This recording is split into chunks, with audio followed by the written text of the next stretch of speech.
দেখছেন সংবাদ সারাদিন, জহিতা রয়েছে আপনাদের সঙ্গে। শুরুতে যে খবরের দিকে নজর রাখতে হচ্ছে, সল্টলেকে আরজি করাজ বিজেপি মহিলা মোর্চা রাজ্য মহিলা কমিশন অভিযান ঘিরে উত্তেজনা ছড়ায়।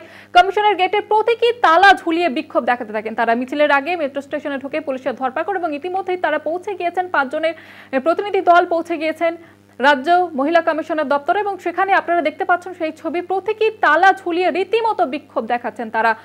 বিজেপির রাজ্য মহিলা কমিশনের মিছিলে উত্তেজনা ছড়ায় এবং পুলিশের সঙ্গে কথা কাটাকাটি বচসায় জড়ান এবং সেই প্রতিনিধিরা এবং 5 জন নেত্রী কমিশনের ভিতরে প্রবেশ করেন এবং গেটের ছবি আপনারা দেখতে পাচ্ছেন, প্রতীকী তালা ঝুলিয়ে বিক্ষোভ দেখাতে থাকেন তারা। বিষয়ে আরো বিস্তারিতভাবে জানবো, প্রতিনিধি শাশ্বতী রায় রয়েছে আমাদের সঙ্গে টেলিফোন লাইনে। শাশ্বতী, এই মুহূর্তে কি পরিস্থিতি? দেখো, এই মুহূর্তে সম্পূর্ণ অবস্থান বিক্ষোভ একেবারে উঠে গেছে। সেক্ষেত্রে যে মিছিল সেক্টর 5 থেকে একেবারে সিটি সেন্টার 1 পর্যন্ত করা হয়েছিল বিজেপি মহিলা মোর্চার তরফ থেকে, সেই মিছিল সম্পন্ন হয়েছে এবং সেখান থেকে 5 জনের প্রতিনিধি দল তারা কিন্তু গিয়েছিলেন রাজ্য মহিলা কমিশনের চেয়ারপারসন লীনা গাঙ্গুলির সঙ্গে দেখা করতে এবং তার সঙ্গে দেখা করে বেরিয়ে এসে তারা জানান যে তাদেরকে কিছু কাগজ দেখানো হয় এবং তারা যে পূর্ণাঙ্গ রিপোর্ট তৈরি করেছে রাজ্য কমিশন মহিলা কমিশন, সেই রিপোর্ট তাদেরকে দেখানো হলো। তারা সেটা দেখতে চাননি। তাদের একটাই দাবি ছিল যে রাজ্য মহিলা কমিশন কেন কোনো পদক্ষেপ নিচ্ছে না, তাদের তরফ থেকে কোনো বিবৃতি কেন জারি করা হয়নি এবং তাদের কি তারা কাজ করছেন বা তারা যে সুমোটো কেস ইতিমধ্যেই করেছেন এবং তাদের যে একটি তদন্ত রিপোর্ট তৈরি হয়েছে, সেই সমস্ত বিষয়টি কেন তারা সামনে আনছে না, তারা নিশ্চুপ কেন। সেই কারণেই আজকে প্রতিবাদ মিছিল ছিল বিজেপি মহিলা মোর্চার তরফ থেকে, যা ইতিমধ্যেই সম্পন্ন হয়েছে এবং লকেট চট্টোপাধ্যায়, অগ্নিমিত্রা পাল থেকে শুরু করে ফাল্গুনী পাত্র, অর্চনা মজুমদার এবং দেবশ্রী চৌধুরী, এই 5 জনের প্রতিনিধি দল তারা ভেতরে যান মহিলা কমিশনের এবং সেখানে প্রতীকী যে তালা এনেছিলেন সেই তালা রেখে এসছেন বলেও দাবি করেছেন এবং মহিলা কমিশনের তরফ থেকে তাদের সঙ্গে কথা বলতে যাওয়া হয়েছিল। সেই কারণেই বিধাননগর পুলিশের সহায়তায় 5 জনের এই প্রতিনিধি দল তারা কিন্তু মহিলা কমিশনের অফিসে যান। ধন্যবাদ জানাবো শাশ্বতী। আমাদের সঙ্গে ছিলেন প্রতিনিধি শাশ্বতী রায়। সল্টলেকে আরজি করাজ বিজেপির মহিলা মোর্চার রাজ্য মহিলা কমিশন ঘিরে উত্তেজনা ছড়ায় এবং তাদের একটাই দাবি, যে একটাই অভিযোগ উঠছে যে আরজি করের ঘটনার পরে কেন নীরব রয়েছে রাজ্য মহিলা কমিশন, এখনো কেন কোনো রকমের পদক্ষেপ নেওয়া হয়নি। এই একাধিক অভিযোগ তুলে তাদের আজকের এই অভিযান এবং এই অভিযান ঘিরে কিন্তু উত্তেজনা ছড়ায়। কমিশনের গেটের প্রতীকী তালা ঝুলিয়ে তারা বিক্ষোভ দেখাতে থাকেন এবং মিছিলের আগে মেট্রো স্টেশনে ঢুকে পড়ে পুলিশ এবং সেখানে ধরপাকড় চলে এবং রীতিমতো উত্তেজনা ছড়ায় এলাকায়।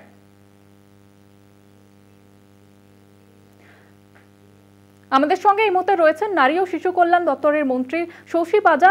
আপনাকে স্বাগত জানাবো কলকাতা টিভিতে। যেটা জানতে চাইবো, যেমনটা অভিযোগ উঠছে রাজ্য মহিলা কমিশনের বিরুদ্ধে যে আরজি করের ঘটনার পরেও কোনো রকমের পদক্ষেপ নেয়নি, নীরব রয়েছে কমিশন, কি বলবেন? না, আমরা দেখলাম যে এই যে একটা মিছিল বের করেছেন তারা করুণাময়ী থেকে, যে মহিলা কমিশন অব্দি আসবেন এবং তালা দেবেন বলে, তাতে যে স্লোগানস গুলো দিচ্ছে কিংবা তা বক্তব্য মিডিয়াকে দিচ্ছে আপনাদের সকলকে, সেগুলো সমস্তটা অসত্য ভাষণ দিচ্ছে, অসত্য কথা বলছে। এবং আমি জানি উমেন্স কমিশনের চেয়ারপারসন তিনি অফিসেই রয়েছেন, মানে যে কমিশন অফিস যারা তালা মারবেন বলে বলছেন সেখানেই তিনি বসে আছেন, নিশ্চয়ই তিনিও প্রেসকে বলছেন। উমেন্স কমিশন প্রথম দিনই যেদিনকে ঘটনাটা হয় এবং তারা সুমোটো ওখানে পৌঁছে গেছিলেন, পৌঁছে গিয়ে ওখানে যিনি ফর্মার প্রিন্সিপাল তার সঙ্গে কথা বলেছেন, মানে বর্তমানে ফর্মার প্রিন্সিপাল, সেই কলেজের তখন অধ্যক্ষ, তখন কথা বলেছিলেন এবং অন্যান্য স্টেক হোল্ডার্স, শুধু তাই নয় অন্যান্য ডাক্তারদের সঙ্গে এবং নার্সদের সঙ্গেও কথা বলেছেন। সেদিনকে সমস্তটা ইনকোয়ারি তারা করেছেন মানে তাদের পক্ষ থেকে এবং তারপর তার রিপোর্টও তারা জমা দিচ্ছেন। কথাটা হচ্ছে আমাদেরও বুঝতে হবে যে এই যে অসত্য কথা এনারা বলেন, সকলেকে তো বুঝতে হবে যে এখন সুমোটো কগনিসেন্স নিয়েছে সুপ্রিম কোর্ট। প্রথম 3 দিনে কলকাতা পুলিশ যতদিন তাদের হাতে ছিল অ্যারেস্ট হয়েছে, আজ অব্দি ওই একজনই অ্যারেস্ট হয়েছে। তারপর যে সিবিআই নেয়ার পরে এখন ফার্দার আমরাও সকলেই জানতে চাইছি যে ইনভেস্টিগেশন কতদূর গেছে, আর কোনো অ্যারেস্ট হয়নি কেন, আর কোনো কালপ্রিটকে ধরা পড়েনি কেন। যাই হোক, এখন আমরা সকলে নিশ্চয়ই জানতে ইচ্ছুক, কারণ আমরা প্রত্যেকেই জাস্টিস চাই। কিন্তু সুপ্রিম কোর্ট ইতিমধ্যে যেহেতু সুমোটো কগনিসেন্স নিয়েছে, একটা হিয়ারিং ইতিমধ্যে 26 না 27 অগস্টে হয়েছিল, আরেকটা 5 তারিখে ধার্য করা আছে। এবং সিবিআই গতদিনেও সিবিআই জিজ্ঞেস করেছে সুপ্রিম কোর্ট যে কতদূর অবধি তুমি কি ইনভেস্টিগেশন করেছো তার স্ট্যাটাসটা দাও, এবং কলকাতা পুলিশকে তো রাজ্য সরকারের মাধ্যমে জিজ্ঞেস করেছে যে 14 তারিখে ভ্যান্ডালিজম যেটা হয়েছিল আজকে করে তার কারণ বিবৃতি হোয়াটএভার সেগুলো সমস্তটা দিতে। এই পর্যায়ে আমরা জানি আবার 5 তারিখে আছে। সুতরাং এখানে যদি এরা যদি কথা এরকম অশিক্ষিততার মধ্যে কথা বলেন যে কেন আপনি কোনো পদক্ষেপ নেননি, ওমেন্স কমিশন কি পদক্ষেপ নেবে? তারা তো পদক্ষেপ নিয়ে ওখানে এলাকার ওই জায়গায় গিয়ে ইনকোয়ারি করেছে, স্টেক হোল্ডার সহ প্রত্যেক মানুষের সঙ্গে যারা ছিলেন, রুগীর যেমন হয় আশেপাশে হাসপাতালে তাদেরকেও তাদের ধারণা ইত্যাদি সবটাই কথা বলেছে। তারা তো আর গিয়ে অ্যারেস্ট করবেন না ওমেন্স কমিশন। এই যে কথাগুলো তারা বলে, এবং অত্যন্ত তৎপর ওমেন্স কমিশন, তাদের কাজের গতি রয়েছে, তৎপরতা রয়েছে। এই অসত্য ভাষণ এবং যে অসত্য কথা এবং মিথ্যে দিনের পর দিন ভারতীয় জনতা পার্টির নেতারা যারা প্রতিদিন তাদের ক্লাব ঘরে কিংবা অফিস ঘরে যে নারী নির্যাতন করছে, আমি ধন্যবাদ জানাই আপনাদের মতো মিডিয়া সেগুলো তুলে ধরছে। তাহলে এই ওমেন্স কমিশন স্টেট রাজ্য ওখানেও কিন্তু পৌঁছবে।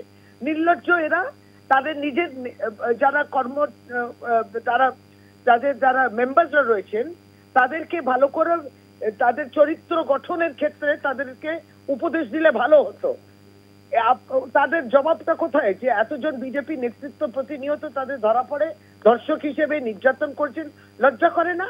এবং তাদের এই মরাল হাইগ্রাউন্ড আসে থেকে যে অন্য কাউকে প্রশ্ন করা? বড় বড় তাবর ব্রিজভূষণ শরণ সিং থেকে সকলেই আছেন। সুতরাং মণিপুরে যাননি এরা। এই সমস্তটা এই আলো মানে ক্যামেরার সামনে ভেসে থাকার জন্য এইটা ক্রাই ফর জাস্টিস। এইভাবে অরাজকতা করে জাস্টিস পাওয়া যাবে? যে নির্যাতিতা মারা গেছেন, জাস্টিস কি এইভাবে আসে? নাকি নিজেদের পলিটিক্যাল এজেন্ডাটাকে এগিয়ে নিয়ে যাওয়ার জন্য মনে করছেন যে নিজের রাজনৈতিক ফায়দা তোলা যায়? এই জন্যে লাশ ফেলতে চেয়েছিল তারা নবান্ন অভিযানের দিনে। সমস্তটার জানে মানুষ। আমরা এই মুহূর্তে ফোকাসটা যেন না সরিয়ে দিই রাজনৈতিক লড়াইতে। আমাদের ফোকাস যে কালপ্রিটস কারা তাদেরকে ধরতে হবে। সিবিআই তাড়াতাড়ি ইনভেস্টিগেশন করুক।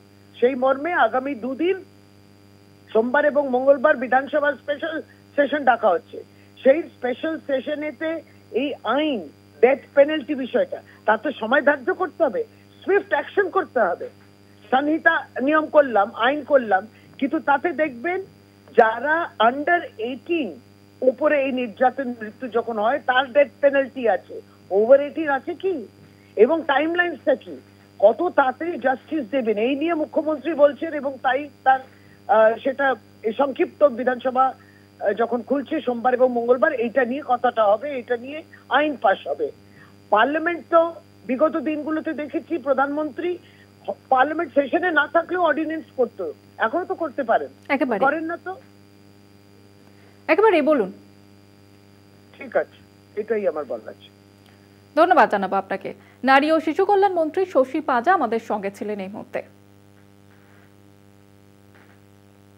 যে ছবি আপনারা দেখতে পাচ্ছেন, যে রাজ্য মহিলা কমিশনের বিরুদ্ধে যেমনটা অভিযোগ করছে আরজি করের মতো এই নৃশংস ঘটনার পরেও চুপ রয়েছে রাজ্য মহিলা কমিশন এবং কোনো রকমের পদক্ষেপ গ্রহণ করেনি তারা। এবং এই অভিযোগ তুলেই আজকে বিজেপির মহিলা মোর্চার তরফ থেকে এই অভিযান এবং কমিশনের গেটে প্রতীকী তালা ঝুলিয়ে বিক্ষোভ দেখাতে থাকেন তারা।